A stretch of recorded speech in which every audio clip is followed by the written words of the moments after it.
kembali kepada podcast Dragons. Kali ini ditemani oleh Gadiza dan Kezia. Di podcast kali ini ada yang berbeda nih. Adakah kalian ingin tahu? Jangan lupa nonton hingga habis ya. Dan jangan lupa like, comment, share, and subscribe. Bye! Guru, pendidik profesional yang memiliki tugas utama mendidik, mengajar, membimbing, mengarahkan, menilai, melatih, dan mengevaluasi peserta didik. Nah, di samping kita ini ada 3 guru kece yang mengajar di SMPN 3 Gunung Sindur. Halo Bu Aisyah. Halo Bu Lisa. Halo. Halo Bu Mi. Halo. Nah guys, udah info nih ya guys. Bu Aisyah adalah guru matematika, Bu Lisna adalah guru bahasa Indonesia, dan Bu Mi adalah guru PJOK. Ingin tahu lebih lanjut? Tonton sampai habis ya. Gimana nih Ibu kabarnya? Alhamdulillah baik. Alhamdulillah. Kalian bagaimana? Alhamdulillah baik. Alhamdulillah. Nah, langsung lanjut ke sesi pertanyaan ya. Kenapa Ibu tertarik menjadi seorang guru? Dimulai dari Bu Aisyah. Oke, alasannya kenapa tertarik jadi guru? Awalnya tuh saya mau ngambilnya matematika murni, tapi berhubung saya ditolak sama PTN dan saya hanya bisa sekolah di PTS, jadi saya ngambilnya pendidikan matematika yang otomatis kalau mau linear kan jadi guru ya. Itu sih sebenarnya alasannya, enggak yang spesifik banget atau kesannya gimana enggak. Kalau Bu Lisa sendiri gimana? Kalau Bu Ai karena ditolak PTN ya. Kalau saya jadi guru itu sebenarnya cita-cita waktu saya SD. Tapi lambat laun berubah nih ketika saya mau SMA. Jadi saya tuh ngambil jurusan IPS karena saya sebenarnya udah nggak mau jadi guru, maunya jadi sosiolog. Tapi dalam hati kecil ketika senang PTN itu muncul lagi keinginan untuk menjadi seorang guru. Setelah saya pelajari, alhamdulillah karena guru merupakan panggilan hati, jadi hati saya terketuk untuk ya saya akan melanjutkan cita-cita waktu SD saya, yaitu menjadi seorang guru. Dan sampai sekarang jadilah seorang guru. Nah, kalau Bu Mi bagaimana? Alasan ya, kalau berbicara soal alasan dan kata-katanya adalah guru, sebenarnya makna guru sebenarnya ya betul, saya ingin sekali jadi guru dari ketika saya SMA. Saya dulu ditanya apa cita-citanya, saya pengen jadi guru profesional, bahasanya ada begitu, guru profesional. Tapi kalau secara jenjang sebenarnya bukan guru SMP yang saya pengen, tapi jadi dosen. Nah, insya Allah kalau misalnya ada rezeki nanti didoakan ya. Amin. Untuk jadi dosen. Tapi kan kalau secara fungsi itu sama, ya kan, mengajar.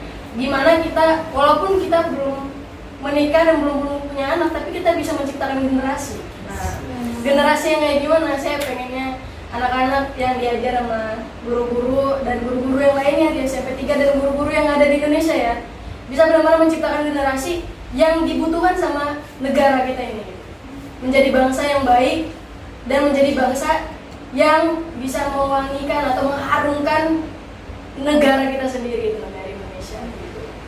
Iya. Ya, betul ya? Betul. Dan informasi jadi guru itu emang panggilan hati. Betul. Ya. Kalau hatinya nggak bergerak untuk maju jadi guru, saya rasa sih nggak bisa ya. Dan satu lagi, loyalitas. Jangan berpikir kalau menjadi guru adalah sosok yang memiliki apa, ibaratnya baik. Ada hal yang bisa apa ya, banyak ya mencari manfaat dalam bentuk duniawi itu. Ini semua tentang loyalitas. Kalau misalnya kita sebagai guru yang totalitas dan loyalitas, maka insya Allah generasi yang kita pengen tuh kayak gimana bisa gitu. Tapi kalau misalnya guru hanya ingin menjadi guru yang mencari ibaratnya duniawinya saja, materi only ya, itu rada sulit gitu.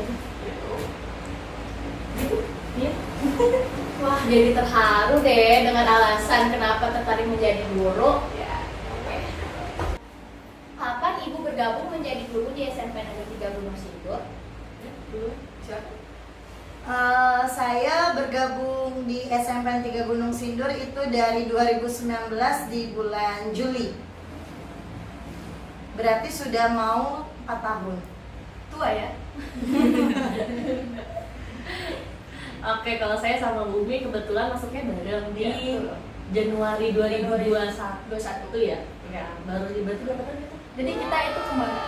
Kita masuknya bareng-bareng. Kembar. Ya. Kembar siang, Kembar ya. kembar Kembar tiga, kembar tiga masuk sini. Jadi Iya. udah ya jalanin ini tahun ketiga kita di sini. Siang itu kan yang begini kan. Oh iya sama ya, kembar tiga pokoknya mah ya gitu. Satu lagi sama ada yang tidak ada di sini pokoknya. Maksudnya nggak ikut hadir di sini. Iya. Disclaimer. Betul. Ya.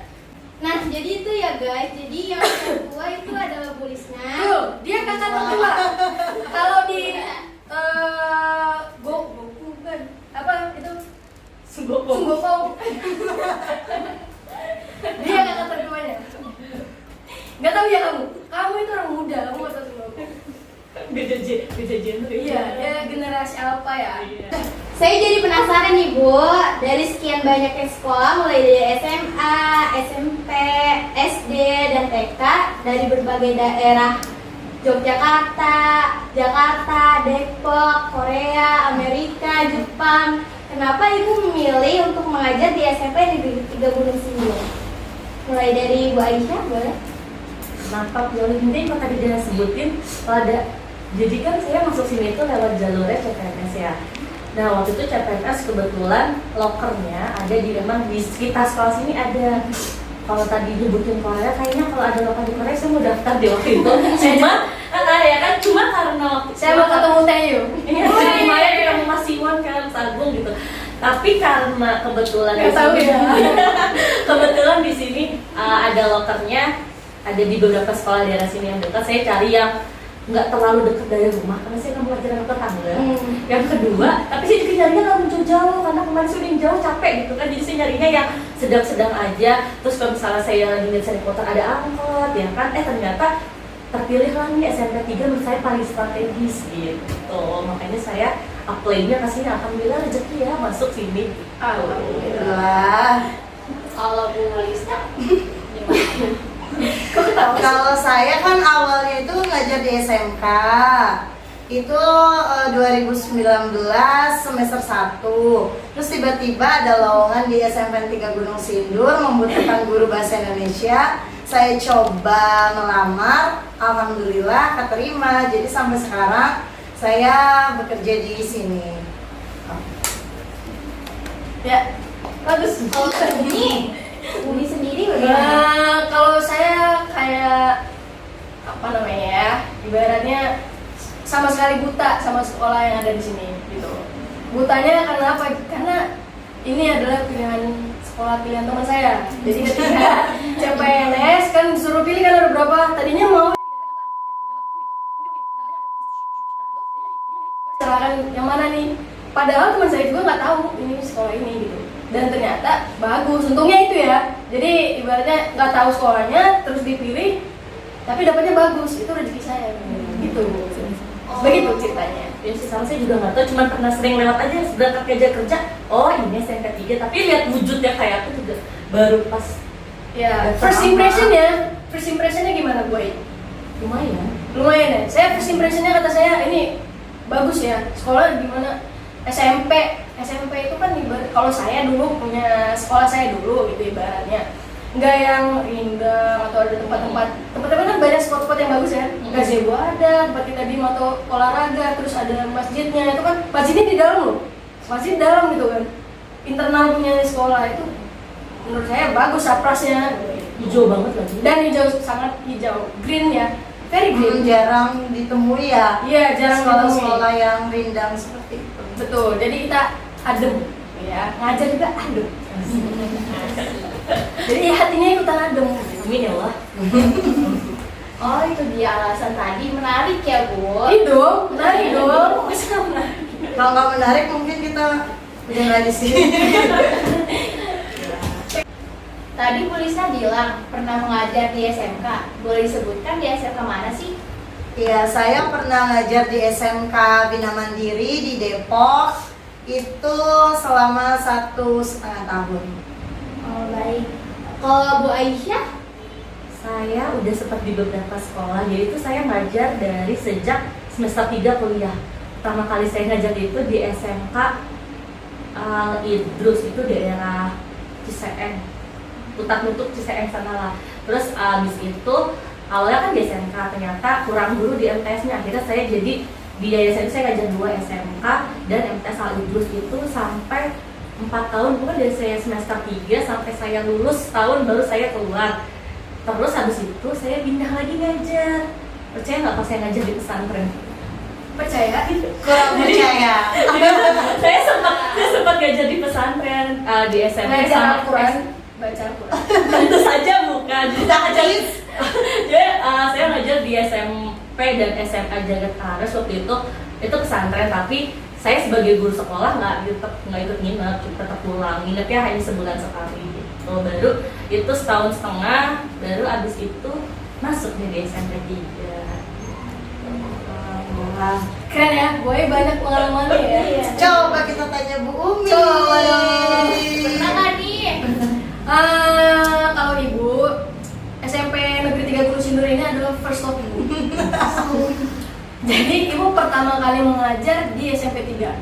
Ketika selesai kuliah, gitu ya, jeda beberapa lama langsung keterima dan langsung ngajar dipatkannya di sini. Nah, yang menjadi fakta menariknya sebenarnya gini, ketika masuk sekolah ini tiba-tiba sudah dihadapkan dengan kurikulum merdeka. Itu tuh suatu hal, ngerti nggak? Maksud saya gini, saya belum pernah mengajar ya dengan kurikulum apapun gitu ya. Dan biasanya orang ngajar KTSP atau K13 gitu ya, kurikulumnya ya. Nah, ini sudah langsung dihadapkan dengan kurikulum merdeka. Di mana kurikulum merdeka itu hal anyar gitu ya, hal baru yang harus dipelajari lebih dalam. Nah, saya sudah dihadapin. Tapi ada satu orang yang sangat memotivasi saya saat itu. Dia adalah Ibu Siti Maisaro. Jadi perkataannya beliau begini, udah Bu Umi tenang aja, kamu masih muda, belajarnya akan cepat. Dan itu benar terjadi gitu. Ternyata sesuatu hal yang kita anggap sangat menakutkan di awal tidak semenakutkan itu. Kita bisa belajar cepat dengan waktu yang lumayan singkat lah, ibaratnya kita 2 tahun ya. 2 tahun kita belajar banyak nih dari teman-teman yang muda-muda, dari teman-teman yang udah senior di sini, kita belajar banyak. Yang penting apa? Sayanya dulu gitu, kitanya dulu mau. Jadi itu motivasi buat semuanya ya. Emang dulu PKL nggak ngajar di sekolah? Pakai aja, tapi kan hanya beberapa bulan kan? Iya. Tidak mendalam gitu dan pakai kurikulum yang KTSP. Yang 13. KTSP. KTSP 13. KTSP. Sekolahnya masih KTSP. Jadi gini, begitu masuk kurikulum merdeka, Ya, wah, something big kan? baru. Iya. Something big, kita harus adaptasi banyak gitu kan? Mana saya belum Apalagi belajar. kita produk KTSP ya. Betul, kita produk 13 jadi kita nggak ngerasain gitu kan. betul. Ya, begitu ceritanya. Wah, ternyata Bu Aisyah dan Bu Lisa sudah pernah mengajar di sekolah lain. Sedangkan Bu Umi SMP Negeri 3 Gunung Sindur menjadi first love Bu Umi. First love. First love. Game start. Saatnya game si paling-paling.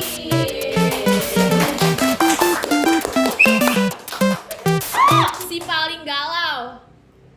Aduh. Si paling mager. Si paling sensi. Steve. Kamu Si paling gampang diajak keluar. boleh nggak?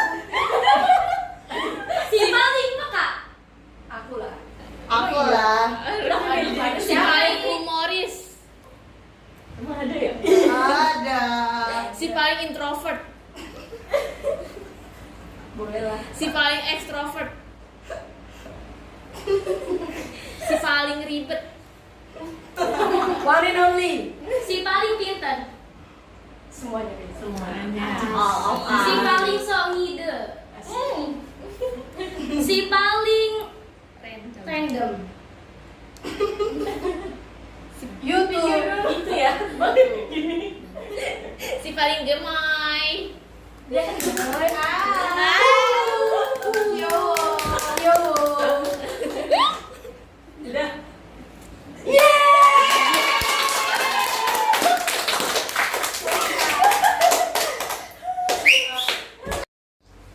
Apa metode pembelajaran yang Ibu terapkan kepada peserta didik di sekolah ini? Boleh mulai dari Bu Lisna?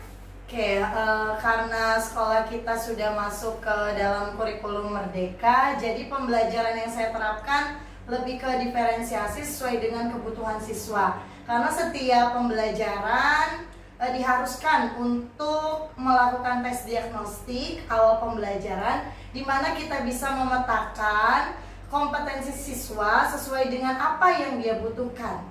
Jadi metode pembelajarannya bisa disesuaikan dengan kemampuan siswa itu sendiri.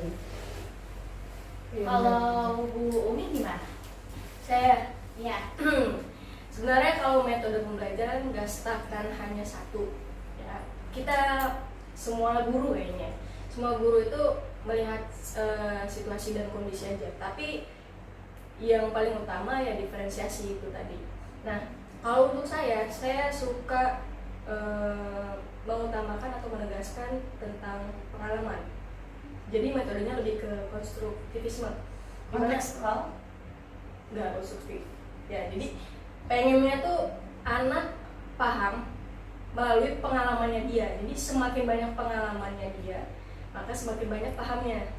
Nah, perbedaannya bagaimana? Yang saya soroti seperti ini. Daripada saya harus menjelaskan apa itu gerak spesifik, apa itu bla bla bla. Lebih baik dia mempraktekkan.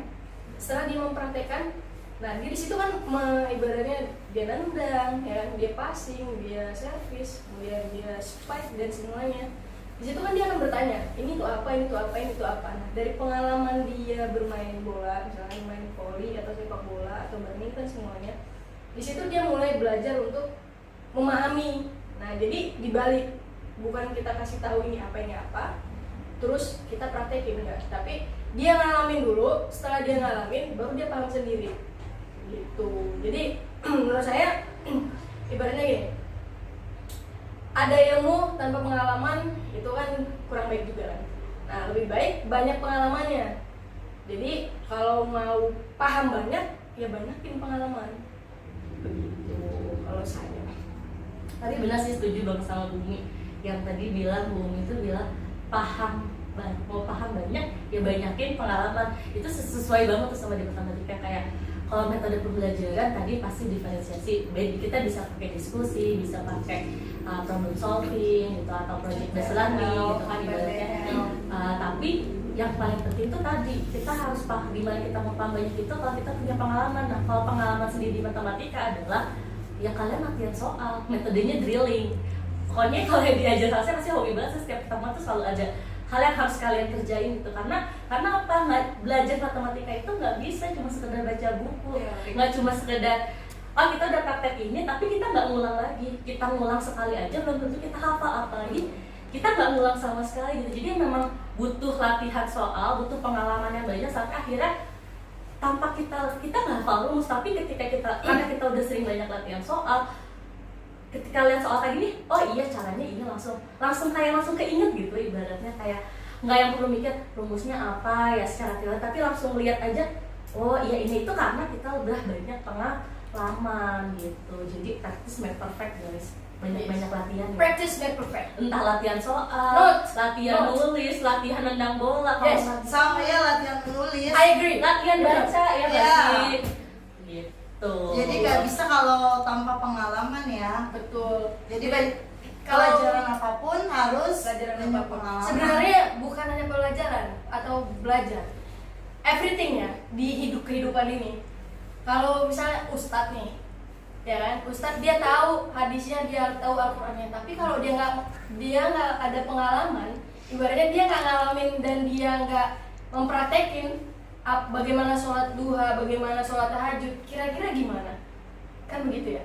Begitu ya? Nah, begitu juga orang-orang yang berilmu makanya harus ada pengalamannya gitu. Jadi amal dan ilmu gitu ya. Betul. Terus itu juga tau pas pengalaman banget waktu saya kuliah. Kan saya kuliah sambil ngajar. Ketika kita belajar tuh cuma dapat teori, dibanding saya saya dapat teori dari dosen tuh saya langsung praktekin langsung ke peserta didik tuh.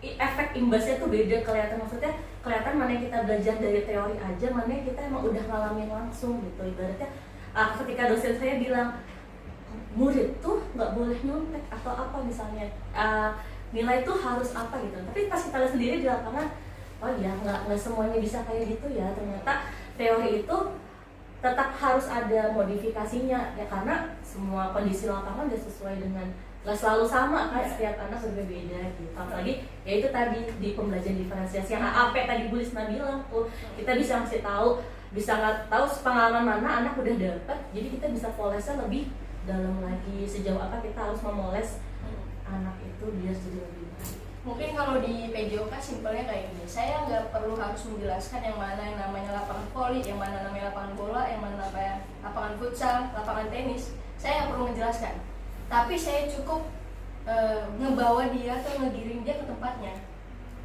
sampai dia tahu sendiri kalau ini lapangan voli. Dimanapun dia berada nanti dia akan tahu ini lapangan voli, begitu. Mungkin begitu. Ya, Iya betul. yes, begitu. Nah, jadi itu ya guys, metode-metode yang Bu Ai lakukan, Bu Lisna dan Bu Umi lakukan. Cukup menarik ya guys. Menarik dong. Sangat menarik. Mirip lah cara metodenya. Tapi tidak dipungkiri bahwasanya kalau secara pribadi emang masih banyak PR dari saya, ibaratnya masih banyak harus belajar bagaimana metode itu kan banyak ya, masih banyak harus belajar dari senior bahkan dari yang online atau yang offline gitu. Apalagi di matematika susah banget ya, gimana caranya biar anak tuh saya masuk kelas nggak, Bu keluar jam berapa gitu, ibaratnya gimana cara, Oh, udah ditungguin gua. iya ditanya gitu kan, maksudnya kayak gimana cara biar anak tuh minimal Menyukai. stay gitu, Tapi nggak itu- harus suka, minimal saya ada di kelas dia nggak ngusir saya, nggak nanya Bu kapan keluar gitu, ibaratnya kan ketika dia menanya kapan keluar berarti kan nunjukin kalau dia nggak nyaman dong sama pelajarannya. Jangankan matematika bahasa Indonesia yang bahasanya sendiri, selalu ditanyakan, kenapa ya Bu saya harus belajar bahasa Indonesia? Akhirnya mereka menemukan jawabannya sendiri ketika mereka sudah belajar. Ternyata mereka banyak yang nggak tahu tentang bahasa Indonesia. Iya. Tapi mudah-mudahan sih itu persentasenya sedikit gitu. Dalam maksudnya kita ada 27, paling hanya satu kelas yang seperti itu ya. Wajar saja ya. Hanya berapa persen ibaratnya gitu. Ya, kalau tanpa ada tantangan seperti itu, gurunya juga nggak belajar. Betul. Intinya harus mau belajar. Belajar bersama, Sepanjang sama ya. belajar, entah gurunya entah Muridnya. Ulangin lagi. Exercise make perfect. practice make Practice. Practice. 1, 2, 3. Practice make perfect. Asik.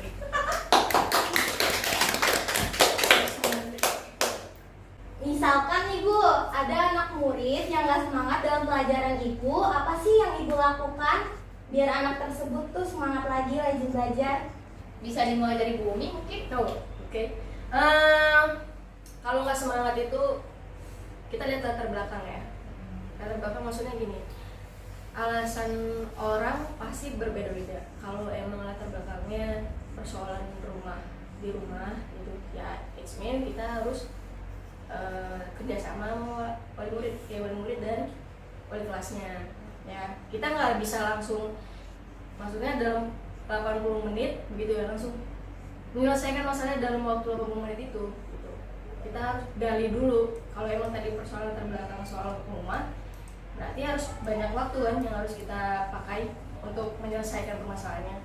Nah, kalau yang nggak semangat, kalau di PJOK rata-rata yang nggak semangat itu ya pasti yang nggak suka sama keringat-keringatan gitu ya, nggak suka panas gitu ya, ibaratnya gitu ya, yang udah putih-putih udah malas tuh pasti kena matahari. Skincare. Pasti dia sebenarnya dia bukan nggak semangat karena pelajarannya, tapi karena cuacanya. Nah itu kan kita harus mengerti juga, kita harus pahami anak.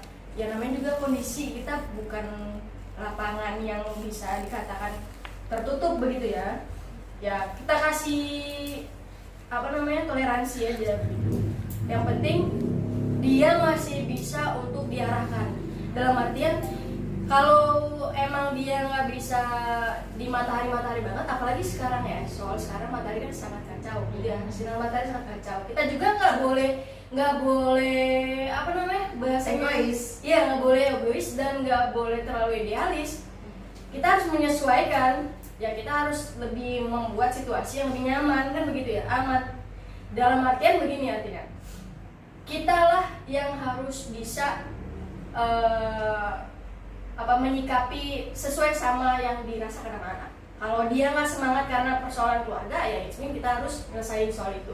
Kalau dia nggak semangat karena soal yang matahari tadi, ya kita harus menyesuaikan itu.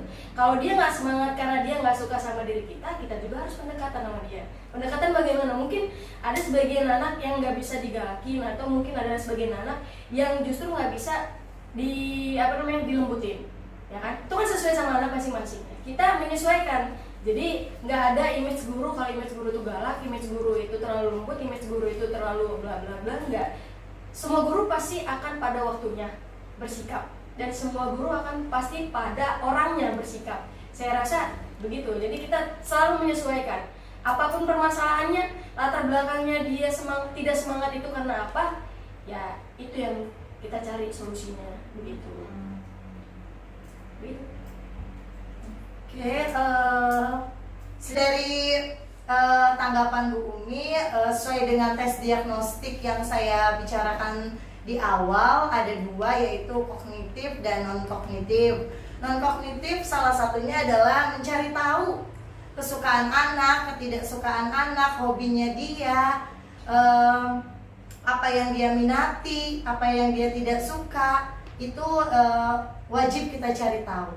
Jadi seperti permasalahan kenapa dia tidak suka dengan bahasa Indonesia sesuai dengan pelajaran saya, ya kita cari tahu juga kenapa tidak sukanya. Jadi nggak bisa sembarangan ngecap ketika dia pembelajaran dia lemes, dia apa langsung kita marahi. Kita dalami dulu, apakah dia setiap hari lemesnya? Kalau setiap hari kan berarti ada pertanyaan tanda kutip, ini anak kenapa? Iya. Apakah secara fisik atau secara fisik? Apakah hanya di kita atau bisa juga secara sosial di? Iya, jadi kita kan harus cari tahu juga di pembelajaran bahasa Indonesia aja, atau di pelajaran Bu Umi juga dia seperti itu, atau di pelajaran matematika juga seperti itu. Jadi nggak bisa ngecap, wah anak ini kenapa ya? Pembelajaran saya malas, ya kan berarti kita harus cari tahu dulu. Terus untuk mengatasinya ya kita harus menjadi teman dia sih. Karena ketika dia sudah nyaman dengan kita, sudah suka dengan kita, di luar pembelajaran kita apapun itu, pasti dia mau nurutin apa yang dikatakan gurunya. Jadi pendekatan kepada siswa itu penting banget bagi seorang guru. Tuh, ketika dia sudah dekat, pasti apapun masalahnya insya Allah akan terselesaikan. Ketika dia malesnya kenapa dia tidak suka, itu akan terjawab seiring berjalannya waktu. Kalau misalnya dia sehari aja nih lemesnya, mungkin ketika pembelajaran boleh diselingi dengan ice breaking, atau minum es krim. Ya, atau nanti ada games yang mendapatkan hadiah gitu kan, jadi dia lebih terpacu lagi semangatnya gitu. Seperti Gadiza dan Kezia kan, kalau misalnya ada hadiah mungkin jadi semangat kan belajarnya. Semangat banget. Tuh, pas gitu banget ya. Jadi kita harus dalami dia lemesnya, malesnya setiap hari atau memang pada hari itu saja. Iya, tuh. Menambahkan sedikit mungkin kalau Ibu Rizka tadi bilang kita harus bisa jadi teman. Lebih daripada itu juga, kita memposisikan kalau seseorang atau peserta didik itu membutuhkan sosok ibu saat itu, yang kita bisa jadi ibu. Membutuhkan sosok kakak saat itu, kita bisa jadi kakak. Kita itu jadi multi peran gitu. Sebagai guru itu multi peran. Jadi nggak egois, saya seperti ibu, ya udah ibu begitu kan. Enggak. Bagaimana anak membutuhkan kita, begitulah kita akan bersikap gitu. Ya, seperti itu bentuk cinta kita kepada peserta didik gitu ya. Iya, seperti yang kita rasakan walaupun kita belum menjadi ibu, kita harus menjadi ibu bagi anak-anak. 40 lagi ya. Iya, 40 anak dengan 40 karakter yang berbeda. Iya. We love you. Ya sih benar, tadi kan emang harus ketika dia nggak semangat itu kita harus cari tahu why. Apakah dia sakit, bisa jadi apakah dia kenapanya, kita harus coba cari tahu. Padahal kalau saya pribadi kan jujur matematika memang pelajaran tidak semua orang suka gitu kan ibaratnya. Tapi tidak suka. ya saya gitu ibaratnya kayak kamu tidak suka saya pun tidak suka pelajaran dirimu gitu. Iya. Tapi gimana Tapi kita kamu suka dia kan? Iya. Oke, tapi beda fokus ya guys. Tapi Inisialnya Aisyah. Oke, jadi maksudnya tuh kan sih jadi lupa. Oke, namanya itu kan kita harus cari tahu dulu dia nggak semangatnya di mana. Contoh misalnya kayak saya kan sering banget tidak panjang matematika siang-siang.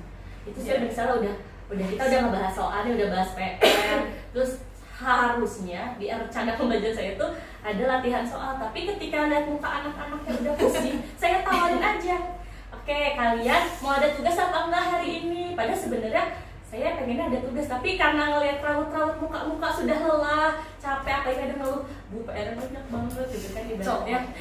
Oke saya tanya, perlu tugas nggak? Mau tugas nggak hari ini? Oh enggak, oke. Tapi kalau hari ini nggak tugas, berarti pertemuan selanjutnya kita awali dengan latihan soal ya. Oh ya udah Bu nggak apa-apa gitu. Kadang mereka kayak gitu. Atau misalnya pagi-pagi tadi Bu Lisna sempat bilang ice breaking, jujur emang kita tuh awal kali ngajar tuh harus persepsi banget, persepsi dulu. Walaupun saya jujur saya jarang karena agak krik suka krik gitu. Sayanya malu sendiri gitu kalau persepsi bikin ice breaking, kita udah heboh total anaknya gitu. Ada salah satu sisi gelapnya ya. Iya kadang apa ya seringnya tuh bukannya nggak mau ice breaking, padahal ice breaking itu perlu banget untuk nyangkutin apa ya, ngaktifin gelombang alfa di diri kalian. Ketika kalian tuh ada gelombang alfa, gelombang beta. Ketika kalian ada di gelombang beta tuh yang kalian ngantuk. Itu jadi kita tuh harus di gelombang alfa ya, ngantuk enggak, tapi yang terlalu bersemangat enggak, karena dalam belajar itu terlalu bersemangat itu enggak bagus, terlalu ngantuk juga nggak bagus. Jadi kita harus yang sedang-sedang aja nih di gelombang alfa ini. Nah cara bangkitnya dengan ice breaking, cuma yang memang jujur mohon maaf nih ya, yang diajar sama saya jarang ice breaking karena suka kehabisan sendiri, apa ya, kehabisan energi gitu untuk ice breaking gitu ibaratnya. Tapi salah satu caranya mungkin kalau saya pagi-pagi kadang ngeliat anak masih seluyuran, oke saya kasih waktu untuk 10 menit, akhirnya mau ke toilet dulu silahkan. Kan anak-anak butuh refreshing ya, daripada saya lagi ngejelasin, Bu saya ke toilet ya, karena mereka bosen di kelas. Jadi saya kasih waktu di awal, oke yang mau ke toilet silahkan, yang mau beli minum dulu silahkan gitu. Nanti 10 menit lagi ibu mulai, atau 5 menit lagi ibu mulai ya, jangan sampai. Tapi ibu bisa bilang jangan ke kantin ya, kejauhan soalnya kalau kantin biasanya lebih dari 10 menit gitu kan ibaratnya. Kita kasih kesempatan buat dia ini. Kalau saya misalnya untuk dia kan namanya belum belajar semangat gitu, kadang saya suka absen pakai perkalian. Itu sebenarnya waktu wasting time sih. Kalau guru lain dia mungkin itu menghabiskan banyak waktu hanya untuk absen, tapi buat saya satu itu ngelatih dia udah connect siap belajar belum sih. Ketika ayo Gadiza 3 kali, Gadiza nyebut 3 kali 1, siapa namamu? Kezia, nggak boleh nyebut 3 kali 1 lagi. Dan itu 40 anak harus beda-beda. Bayangin kalian harus fokus kayak gimana. Itu salah satu cara saya untuk nyangkutin otak alfa kalian tuh, gelombang alfanya tuh. Oh kalian fokus apa enggak, kalian cekatan enggak, berpikir kritisnya tuh cepat nggak sih gitu. Sama ngasih waktu buat istirahat dulu juga, kayak oh sambil nunggu absen yang lain dia leha-leha dulu istirahat gitu. Atau berpikir dulu. Iya mikir. Kadang ada yang kalau yang sigap nih ya, dia udah bikin tulis, saya bilang per hari ini temanya perkalian 4, dia bikin tuh 4 kali 1 sampai banyak banget. Jadi ketika itu udah oke, dia punya opsi. Kalau yang dia belum siap untuk belajar, dia mikir apa, pada dia udah giliran, saya giliran pertama 4 kali 1 aja gitu ya, tapi dia mikir jauh banget, 4 kali 2, 3, terus dia lama sendiri gitu gimana ini 4 kali. Iya jadi ketahuan, oh dia belum siap belajar ya gitu. Itu salah satu cara ya. Insya Allah semoga kalian jadi agak bersemangat gitu ya, nggak bosan banget di kelas gitu. Wah, ternyata banyak cara ya agar murid tidak bosan dalam pembelajaran. Nah guys, tadi kan udah sesi serius, sekarang di sesi santuy yuk, gaskan. Nah, sebelum mengajar di SMP Negeri 3 Gunung Sindur, apakah ibu sudah mengenal satu sama lain? Pertanyaan yang sulit. Apakah kamu sudah kenal dia?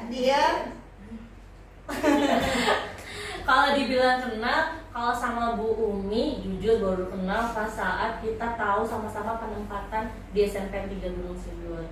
Jadi benar-benar paruh kesini baru tahu oh ini yang namanya Bu Umi. Tapi kalau sama Bu Lisna sendiri ternyata jadi saya sama Bu Lisna itu seangkatan waktu sekolah. Kita cuma kelas kita tetanggaan, saya di IPA 4, Bu Risma di IPS 1. Spill dong SMA-nya mana? Dapat 17. Oke, jadi kan samping-sampingan gini nih. Tapi kita sama sekali nggak pernah 3 tahun sekolah bareng, nggak pernah interaksi. Baru ketemu tuh benar-benar di sini tuh kan ngehnya kocak banget. Masa liat kontak WhatsApp ya? Iya. Kamu masuk grup Black Cross? Iya. Oh berarti sama, terus aku bilang, oh berarti sama ini saya nggak salah kenalin orang ya kan? Kayaknya mukanya nggak asing, kayak temannya si A gitu ibaratnya. Kayak temannya si A deh, tapi iya apa bukan ya? Ternyata pas setelah ngobrol-ngobrol, iya benar. Kita sebelah-sebelahan 3 tahun ibaratnya 2 tahun berarti ya. Yang IPA 4 kita nggak berubah kan ya? Ya. Kelasnya kan. Jadi IPA 4 sama 12 sama IPS 1 tuh selalu samping-sampingan kelasnya. Tapi kita nggak pernah kenal, baru kenal di sini. Ya kan gitu kan. Penjelasannya sama dengan Bu Aisyah. Penjelasannya sama dengan Bu Aisyah. Sama. Ya. Tapi fun fact-nya gini, ibu kenal Bu Ai ketika ya karena di perempatan. Nah, tapi kesama Bu Risna, jadi gini, di hari pertama saya masuk nih ya ceritanya. Nah, orang yang pertama kali saya duduk di sampingnya Bu Risna. Nah, terus saya ngomong gini, Bu, cara ngajar kayak gini. Itu pertanyaan pertama yang saya bilang ke Bu Risna. Tapi namanya juga guru baru ya kan dia ya udah gitu aja begitu jawabannya. Tapi emang ternyata usut punya usut ya. Ternyata Bu Risna satu kamu ya, ibaratnya ya satu kampung, provinsi. ya satu provinsi. Jadi ternyata anak Sumut.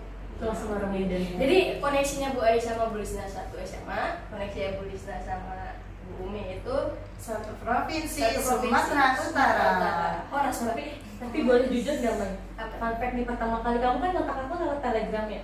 Oh, Telegram. Iya lewat Telegram. Karena waktu itu kontak CPNS itu ada di Iya, di Telegram Telegram kan? grupnya ya. Terus kan username-nya Bu Umi itu Umay. Terus kan saya tahu guru PJOK. Jujur pertama kali saya bingung, saya harus bilang Mbak atau Mas. Karena di bayangan saya Umay itu universal, bisa cewek, bisa cowok gitu kan. Ibaratnya namanya Umar dipanggil juga Umay kan.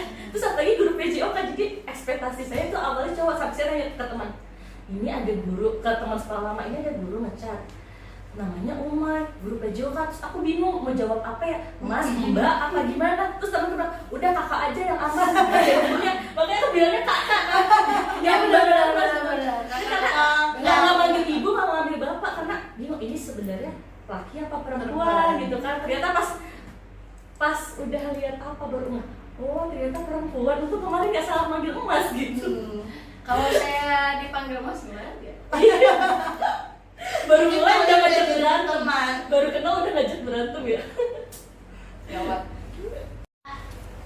Wow, banyak hal yang tak terduga dari pertemuan dari Bu Aisyah, Bu Risna, dan Bu Umi.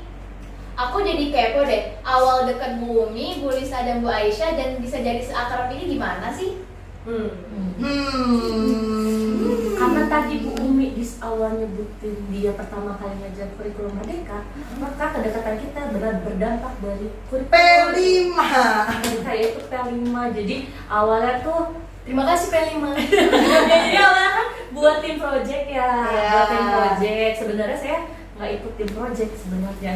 Jadi tim projectnya itu Bu Umi, Bu Risna, dan yang lain-lain. Tapi karena waktu itu saya masuk ke komite yang diminta langsung untuk ngawasin project, akhirnya mau nggak mau kan jadi diskusi tuh. Namanya P5 itu kan sesuatu hal yang baru buat kita. Jadi kita benar-benar yang harus belajar. At least akhirnya kita selalu berulang sore setiap hari gitu. Diskusinya bertiga karena nyusun ini mempelajari itu modul isinya apa, kita harus ngapain gitu kan. Karena sering kumpul awalnya rapat, terus ternyata kita punya, apalagi kita usianya sama. Ya, sekolahnya seangkatan gitu kan.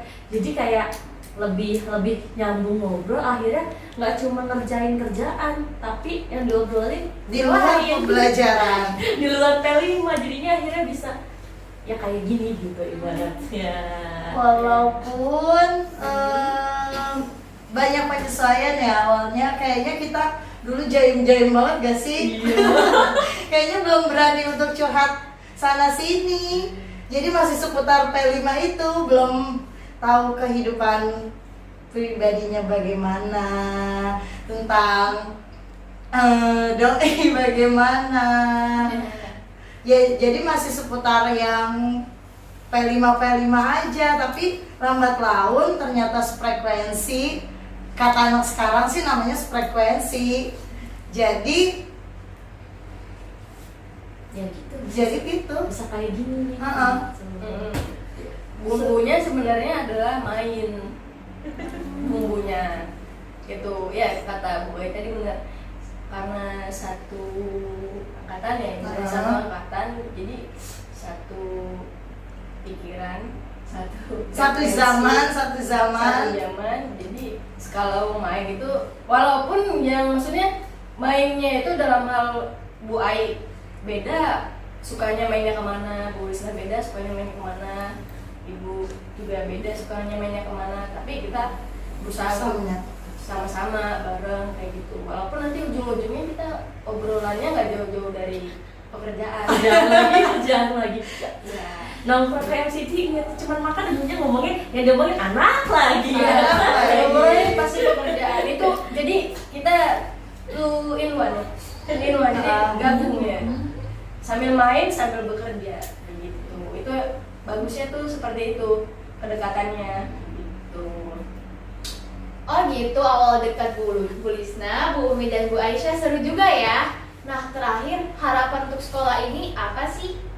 Harapan Kita dulu kemudian.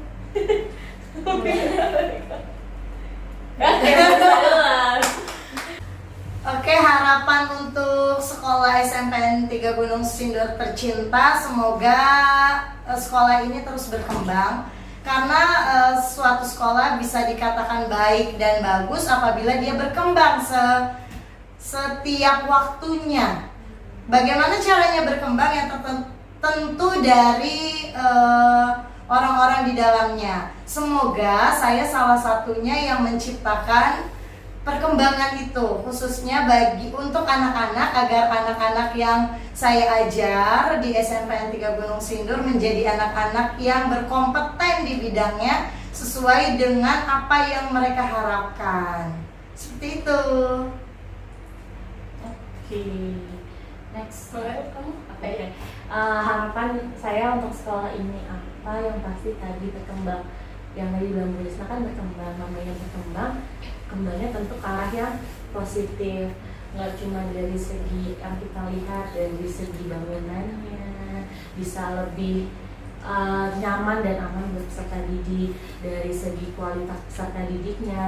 Semoga peserta didiknya tuh akan jadi pendidikan didik yang berkualitas, yang ketika kalian masuk nanti lulus dari SMP 3 masuk ke sekolah baru, entah SMA entah SMK tuh kalian bawa citra yang positif gitu, buat kalian bisa jadi agen perubahan, ngajak teman-teman kalian ke arah yang lebih baik gitu. Terus nggak cuma peserta didiknya, juga dari segi berkembangnya prestasi, entah akademik atau non akademik, dan juga berkembangnya saya dan rekan-rekan saya sebagai guru, tenaga pendidik, Caraka. Semoga kita semua bisa berkembang ke arah yang lebih baik untuk memajukanlah SMP 3 Gunung Sindur ini ya, sesuai dengan moto apa sih? Visi. Bukan. Visi. Yang apa, bergerak bersama tuh apa namanya? Jargon ya.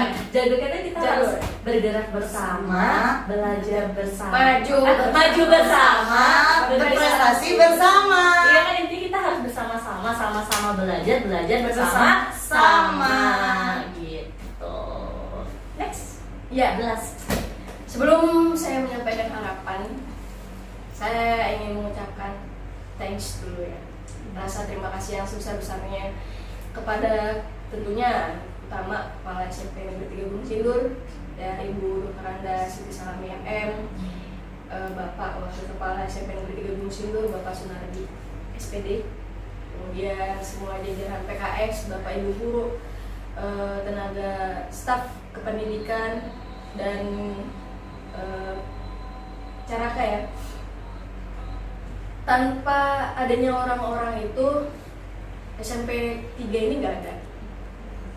Tanpa adanya orang-orang hebat itu SMP 3 ini tidak akan harum wanginya sampai sekarang. Tanpa mereka juga maka tidak akan pernah ada tercatat prestasi-prestasi yang udah ada di kabupaten, provinsi, gitu, sampai ke nasional adiwiyata. Nah, selanjutnya untuk harapannya, untuk diri saya pribadi dulu, harapannya mudah-mudahan saya bisa meningkatkan kompetensi saya, keprofesian saya, gitu kan, belajar lebih lanjut, bagaimana biar lebih mengerti pedagogik ya, pemahaman peserta didik, ya, mengajar anak-anak itu baiknya seperti apa, gitu, karena tentunya masih banyak kekurangan.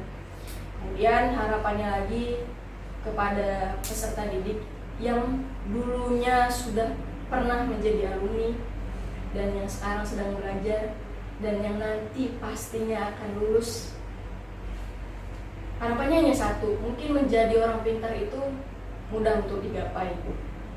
Menjadi orang yang bisa memiliki pemahaman yang baik itu bisa. Menjadi orang yang brilian itu bisa. Menjadi orang yang punya keterampilan PJOK bagus itu bisa. Tapi satu harapannya, apapun profesi anak-anak nanti, apapun pekerjaan anak-anak nanti, apapun jurusan anak-anak nanti di SMA, kuliah, jadilah orang yang jujur dimanapun, kapanpun, dan dalam situasi darurat sekalipun. Karena semua orang bisa pintar, tapi dari ribuan orang pintar itu belum tentu banyak orang jujurnya. Tolong jadikan itu satu fondasi yang dasar, fundamental, dimanapun anak-anak nanti berada. Semoga harapannya dan doanya semua roda itu berputar, ya. Kadang-kala susah, kadang-kala senang. Ketika susah, tolong dibantu. Ketika senang, tolong lihat yang lagi susah. Jadilah keluarga SMP Negeri 3. Jangan hanya menjadi teman di sekolah. Ketika kamu udah jadi masuk SMA, udah kuliah, udah kerja, tolong lihat teman-temannya. Tolong lihat bapak ibu kalian yang sekarang. Tolong lihat bapak ibu kalian yang dulu pernah ngajar kalian. Saling melengkapi, saling bantu, gotong royong. Ingat P5. Iya. Salah satunya gotong royong. Ya, 6 dimensi Profil pelajaran Pancasila. Ada salah satunya gotong royong. Nah, itu sangat besar harapan kita semua ya, tentunya untuk para penerus bangsa, khususnya penerus bangsa yang dicetak dari SMP Negeri 3 dulu sebelumnya. Ya, semangat terus untuk semua peserta didik dan guru-guru, staf pendidikan, terutama ibu kepala sekolah. Semoga dengan semangat yang membara ini bisa tercipta atau kenyataan ya, apa yang sudah diharapkan tadi menjadi kenyataan. Amin. Ingat, akhlak is number one. Yes. Indonesia tidak kekurangan orang pintar, tapi kekurangan orang jujur. Visinya ingat SMP 3, taman Berlian. Yang pertama adalah bertakwa, beriman, berprestasi, dan Pengawasan lingkungan. Nah guys, saking asiknya ngobrol kita sampai lupa sudah berada di ujung podcast nih. Terima kasih kepada Bu Lisna, Bu Umi, dan Bu Aisyah sudah bersedia menjadi bintang tamu di Triggers Podcast kali ini. Terima kasih kembali. Sama, makasih udah Sukses untuk diundang. kalian. Dan terima kasih kepada teman-teman yang sudah menonton podcast Triggers kali ini sampai habis. Jangan lupa like, comment, share, and subscribe. Nantikan keseruan podcast Triggers selanjutnya ya. Bye-bye. Bye. Bye